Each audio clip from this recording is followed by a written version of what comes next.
Shalom and welcome to Jerusalem Studio. As the self-imposed deadline, which is set for the 30th of June, looms ahead with just 2.5 weeks for the sides to narrow the gaps in a bid to reach a final status agreement, Iran and the P5+1, which consists out of the United States, Russia, China, France, Britain, and Germany, are trying to tackle the remaining differences. Both France and the Islamic Republic have voiced little optimism on reaching an agreement by the set date, hinting that negotiations might have to continue for an unspecified time, yet the United States is still unwilling to come to that realization, emphasizing its belief that there is enough time to reach an agreement by the end of June. With us in the studio to discuss this topic are Dr. Emily Landau from the Institute for National Security Studies. Welcome. Hi. I'd like also to welcome Dr. Eldad Pardo from the Hebrew University in Jerusalem, also an expert on Iran. Welcome. Hi. And I'd like to welcome Paula Slier, our analyst for today. It's good having you, Paula. Thank you. Paula, the situation has been going on for quite a while now, and we're all quite aware of the situation when it comes to the ongoing negotiations between Iran and the P5+1. This is a complicated situation. Not a lot of optimism in this, other than a few reports of the Americans claiming to have some optimism. The situation doesn't really reflect what's happening behind closed doors, though. What can you tell us about what's going on? Well, I think you're right. I think there isn't a lot of optimism in terms of A, whether the deal will be met, and B, if it is met, if indeed both sides will stick to it. The West is highly suspicious of whether or not it can trust Iran, and Iran remains suspicious of the P5+1. I think the feeling on the ground very much is, and I think perhaps you would agree with me, that there isn't really those many alternative scenarios. If you don't have this deal going through, what are you going to have?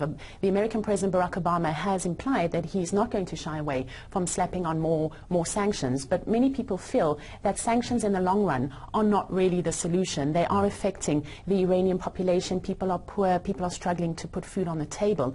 On the other hand, the other alternatives suggest, well, you're either going to have a very messy war or you're going to have a nuclear Iran. So I think people are feeling more and more that this needs to be the solution. Even if it doesn't happen at the end of this month, it is the way to go forward. Dr. Landau, the International Atomic Energy Agency Director General Yukiya Amano just came out with a declaration that they are indeed able to come to an understanding whether or not Iran had some kind of military dimensions to its nuclear program. Nonetheless, he said that it's not possible to reach those conclusions in the next few weeks. Where do we stand with this? Well, of course, this investigation has been going on for quite some time. It's been going on for years. And the Iranians, unfortunately, have been stonewalling the investigation of the IAEA. We know about all of the material that the IAEA has accumulated. It was published in a special annex of the report that came out in late 2011. And since then, the IAEA has been trying to get access to Parchin. On at least 6 or 7 occasions, the Iranians have let the inspectors come with the understanding that they will be allowed into Parchin. The minute they get there, they are denied access into Parchin. And this kind of game has been going on, including over the past year and a half of negotiations at the political level. And this is a big question. Amano has been on record several times saying the Iranians are not cooperating. So the fact that now he says he can't do it in the space of 3 weeks, well, I mean, that's the obvious result of the fact that Iran has simply been stonewalling this investigation, and without clearing up these questions, without clarifying that Iran has in fact been working on a military nuclear capability for decades in violation of the NPT, and making this part of the narrative and the justification for all the demands that are being made of Iran. I think this is a very it's a huge constraint on the negotiation. Dr. Pardo, we hear, of course, the situation as Dr. Landau has put it. Right now, from one hand, we have the IAEA really trying to figure out what's happening behind closed doors in Iranian circles, whether they can truly get in. But to the media, we hear the Supreme Leader of the Islamic Republic, Supreme Leader Ayatollah Ali Khamenei, declaring that he will not let anyone, A, interview all nuclear scientists of Iran, and B, not enter any military facilities within the Islamic Republic. Where does the international community stand on this? The P5+1 seems to ignore those facts and still continues on the direction of wanting to reach a certain agreement without really receiving what it initially said it was concerned about, the understanding whether there were military dimensions to the situation or they're not. Well, I wouldn't exaggerate the Supreme Leader's declarations for the simple reason. We finished, I'm working also in an institute that researches the Iranian curriculum. What you see there is that all the Iranian students learn that there is mysticism in the world, that one can connect to God, talk to angels, and they can change opinions, dissimulate and all that. And this is widespread. Of course, there is the Mahdi and all that. But when it comes to the Supreme Leader, the assumption is that he has like a daily consultation with spiritual beings, and they tell him what to do. So he can change his opinion whenever he wants. All they talk about fatwa, non-fatwa.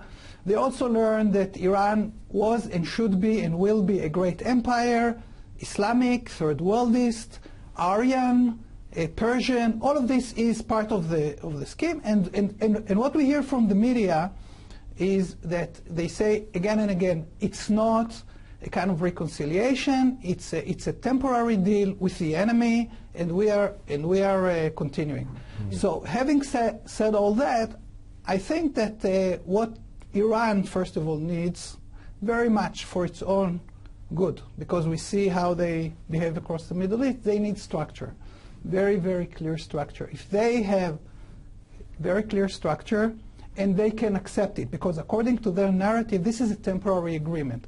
So in a temporary agreement, and there are precedents in Islamic Shiite history, they can accept every humiliating term because it's for the greater good.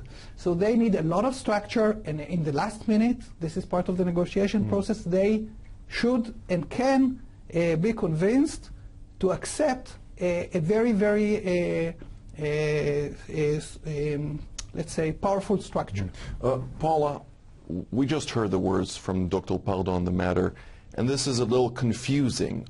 Are we dealing with one Iran or two Irans? On the one hand, we have President Hassan Rouhani, who's been viewed as a new and more transparent leader who wants to reconcile with the West. Under him, of course, Foreign Minister Zarif, who is negotiating in various aspects, also with the EU Foreign Policy Chief Federica Mogherini, also with U.S. Secretary of State John Kerry. Under him, Abbas Araghchi, of course, a deputy foreign minister who is the chief negotiator from the Iranian delegation. But at the other hand, as we hear here, most of the understanding is that the supreme leader, Ayatollah Ali Khamenei, has the final word, and the moment he, on the one hand, says, okay, nobody will reach into our military installations and the various aspects of our nuclear program, we hear the military backing that. So on the one hand, we have the military, and on the other hand, the political echelon, which don't really see eye to eye, or is this different? No, I think the fact that you say they don't see eye to eye is maybe a little bit of an understatement. There certainly is this tension inside the country between the conservatives and the presidency of Rouhani.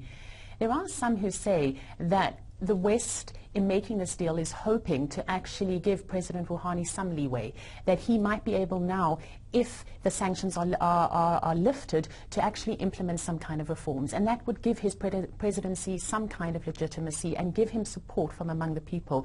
I was actually talking this week with some of my colleagues who work in Iran, and they were doing an assessment on the streets of Tehran. How do people there feel about the deal? And most people actually want this deal to come through. You hear very sad stories about people on the streets really not being able to put food on the table. And for Rouhani to be able to implement any kind of reforms, he's going to need to appeal to those people on the street, and that is why many of them are saying, let's perhaps see if this deal can come forward. But as much as there's skepticism on the side of the West in terms of what the Iranians are doing, you need to be aware that the Iranians are just as skeptical and just as concerned that the West cannot be trusted either. Dr. Landau, your opinion on this? Well, first of all, I want to say something about what Dr. Pardo said. Unfortunately, whatever deal is achieved will be temporary. It's not just, that Iran is thinking it's going to be temporary and they can do anything because it's temporary. It will sunset, and it will sunset quite soon. After 10 years, whatever meaningful restrictions are put on Iran will end. And we heard President Obama say very clearly in an interview to NPR, he said, if there's something to worry about, it's that in year 13, 14, 15, Iran will be able to install and operate advanced centrifuges, which, by the way, they will be allowed to continue working on under the terms of the deal, it seems. And they will be able to begin enriching uranium very quickly and actually bring breakout time to near zero.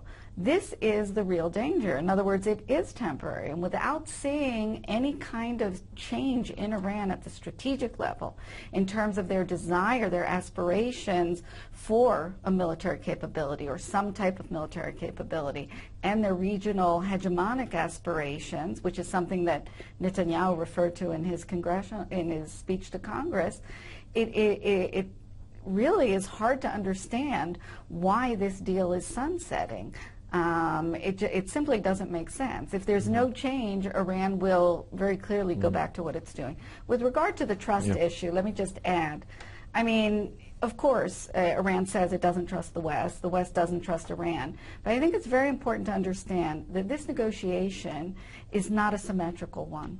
This is not between two political actors that have a dispute and need to get into a give and take in order to come to a shared goal. This is a very different negotiation. It's about a state, Iran, who has been violating its commitment according to an international treaty. And the other side has done nothing wrong, the P5+1. They're just trying to enforce the NPT and get Iran back to the fold of the NPT. So all of this, the P5+1 doesn't trust Iran, but Iran doesn't trust the P5+1, those are not, equally relevant, because Iran needs to do what Iran needs to do because it's a violator of the NPT, and the international community through the P5+1 is saying to Iran, you have to come back to the fold of the treaty. You have to stop working on the things you've been working on. Otherwise, we can't go on like this. So the fact that they don't trust the P5+1, that's not something that can come into the negotiating dynamic as a factor that should make the P5+1 maybe less determined in their demands. Dr. Pardo, I'd like to return to the point of whether the two parties within Iran have a mutual understanding, or, as Paula said, it's much deeper than not seeing eye to eye. I think the camps in Iran are basically Rouhani and Khamenei are one group, and of course Qasem Soleimani and the Revolutionary Guards and all of these people are part of this camp. There are, of course, the clergy, but they are pretty under control. And then you have the people, and particularly when we were speaking about opposition, it's in the main cities and the ethnic groups. Now, Khamenei's strategy, he has a mission. He was a student of Khomeini since very early on. The first supreme leader. Yeah, the founding father of the republic. He wants the regime, the holy regime, to stay. His title is the leader of all the Muslims of the world, and he wants Iran one day after he dies to become the leader of the entire world. For this, he needs Iran to survive, and he reads a lot of books, and he's expert on theories of revolution, including Russian revolution and other revolutions. And he knows that if there is not a decent deal, there might be a revolution in Iran. Now, if the structure of the deal is very strict, namely money comes in gradually, everything is supervised. This means that Iran can land into a kind of a temporary period that will be also good for Khamenei's goal, which is long-term. They don't do blitzkrieg, they don't invade, but they spread terrorism, and they do it gradually. So I think, in a way, the West should understand that for Iran's good, the deal must be very, very, very strong, very well structured, because otherwise, otherwise they will be tempted to have the nuclear bombs, and then you can't know what will happen. Paula, I've spoken to some Western diplomats, also in the European Union, also in the United States, who have voiced concerns regarding the emerging deal, saying that whether a deal is reached in the period that is given to it, they're very concerned with Iran's future inputs or willingness to continue in understandings the IAEA is supposed to move forward with. What can you tell us about that? I think it follows on from what both of you are saying over here. There's a lot of concern, and this is what the P5+1 are asking, is let us have access to, let international inspectors have access to your sites. The fact that you don't does suggest that you're hiding something. What about the fact that Iran has lied in the past about its nuclear capabilities and intentions? How can it actually be trusted now? Iran says that it's all for peaceful purposes, but at the same time it builds long-range missiles, so the two are at loggerheads with each other. I think parallel to this, just to throw another element into the discussion, is not only Iran's nuclear program, you hinted at it, but it's also moving forward, its expansionist ideology, its proxies that operate in the region. It's financing the Houthi rebels in Yemen. It supports the Syrian presidency of Bashar al-Assad. It's active supporting Hamas and Hezbollah. So there are many analysts out there who actually say that if you're looking at regional stability, you might be weighing up a nuclear Iran with a very financially stable Iran that is able to finance these wars, and which is the lesser of the two evils. I'd like to hold that thought and exhaust the point of the nuclear negotiations first, and then we'll continue to this topic, because it's also a very important topic indeed. Dr. Landau, when it comes to what I asked Paula, is the Western concern regarding Iran's willingness to continue following an agreement the moment that the sanctions, the economic sanctions, will be removed, whether it's gradually or in one time, will Iran continue to be a partner with the IAEA in the research, whether there were military dimensions or not? Look, I think if a deal is struck without insisting on Iran's cooperation with the IAEA investigation, the P5+1 are basically giving up their only chance to get these answers, because they will be giving up their leverage. They will be giving sanctions relief. They will have said, here's the deal.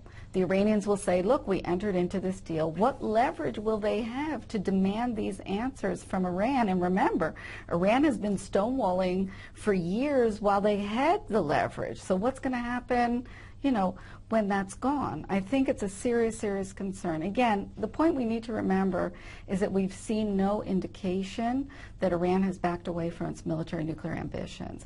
And that's the key here. And therefore, there's no reason to believe that they're not going to do things to continue to pursue that after there's a deal. Iran doesn't want this deal. It doesn't need this deal. It's going for a deal because it needs sanctions relief. From 2012, when the biting sanctions were put in place, the P5+1 finally had leverage. So when they entered this negotiation, they had something over Iran, and Iran needed to come to some deal, or needs to come to some deal, in order to get that sanctions relief. But they don't want to give up anything significant in the nuclear realm.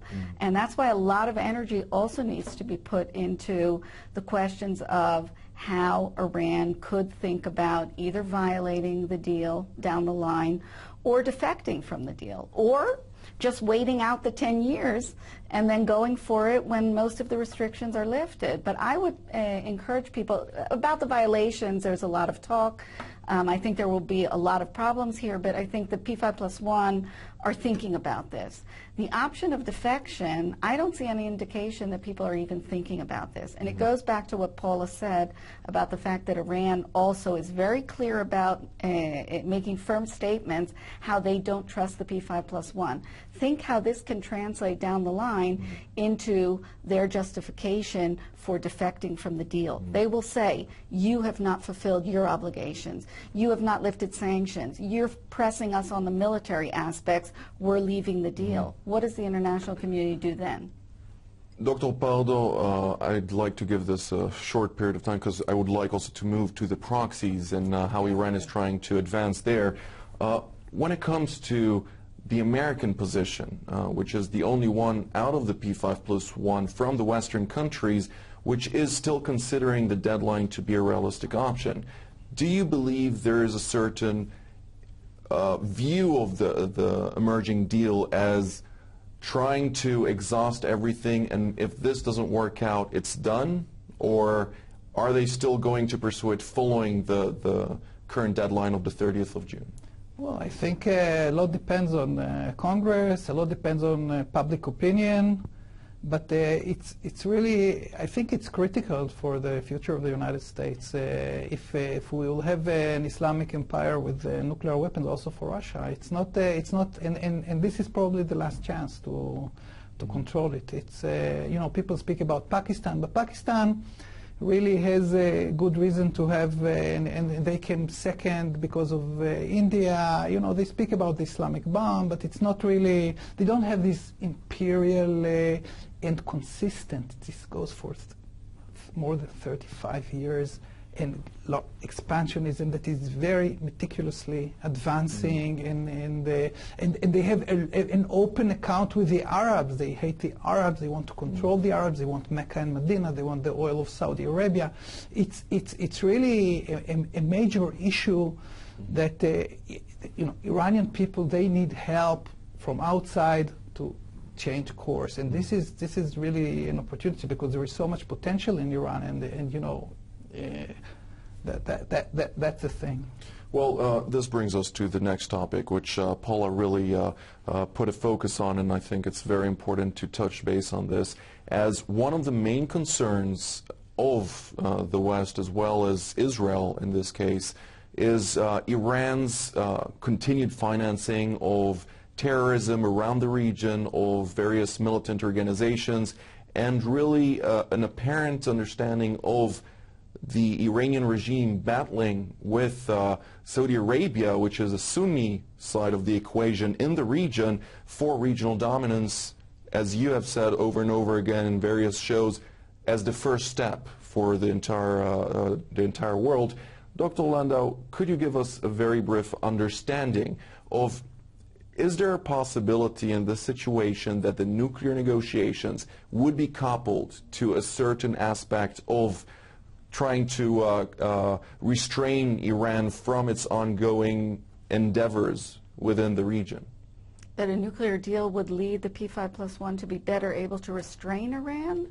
In one way or another, or set a certain parameters for Iran to advance in, limiting them from moving in other directions? I don't hear too much about them thinking in that direction. I think what we hear from the Obama administration is that they believe that with sanctions relief, the billions of dollars that will, you know, enter into the hands of this regime will be turned inward in order to improve the economy, in order to better integrate Iran with the world economy, and that these kinds of things will move in the direction of more, you know, democracy and somehow change Iran's spots. I'm very skeptical about that view because I don't see any indication that that's what Iran is thinking. I think there's much more reason to believe that it will go in the direction, again, that Paula said. It will go into building up their military. It will go into keeping their proxies happy and well equipped. And this, in fact, will be detrimental to, you know, whoever wants to stop Iran's hegemonic interests. And of course, as a threshold nuclear state, an ambiguous nuclear state, maybe an actual nuclear state, Iran will also enhance its ability to be really the regional hegemon here in the Middle East. So I think without a strong nuclear deal that is really going to indicate that Iran cannot move to a military nuclear capability, a deal that's less than that could actually end up helping Iran with its regional aspirations rather than stopping Iran. Dr. Pardo, the same question to you on the matter, but in the context of the nuclear negotiations, if you will. How do you see the situation evolve as we hear also Prime Minister Benjamin Netanyahu from Israel calling to couple the two together?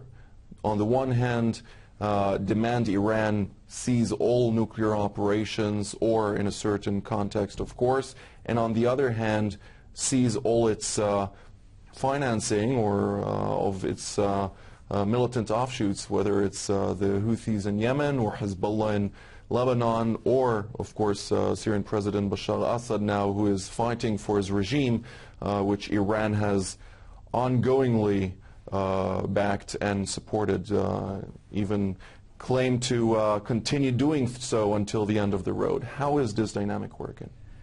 Well, first of all, I want to point into the Rouhani. Rouhani used to work also with Rafsanjani in the 1990s, and they were also back then considered the pragmatic, not the radicals. Now, the pragmatic, this was the apex. This was the time when Iran was involved in international terrorism all across Europe, Argentina, the Khobar Towers in Saudi Arabia, 1996, many cases. So what you see is the pragmatic camp. They kind of try to, let's say, divide Europe on the one hand and the US on the other hand, be a little bit moderate in talk, but then much more under the carpet doing things. During Ahmadinejad and Khatami, we had... So please, short. Ahmadinejad and Khatami, there was much less of that. Now Rouhani is back. We see much more terrorism. The entire Middle East is on fire. And it's, let's say, 30% is American fault because of Iraq invasion and other mistakes. But 70% is Iranian policy, very, very clear Iranian policy. So on the one hand, we see this moderation. Okay, we negotiate about nuclear issues and other issues. On the other hand, it's worse than it was during Ahmadinejad. So, and you see it in the education, you see it in the internal debate and all that.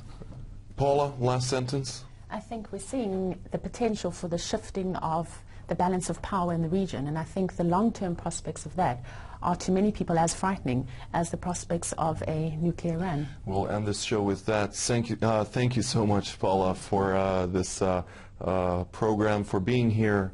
Dr. Emily Landau, it's been a pleasure. Dr. Eldad Pardo, thank you so very much. And I'd like to thank our viewers as well, and shalom till the next time.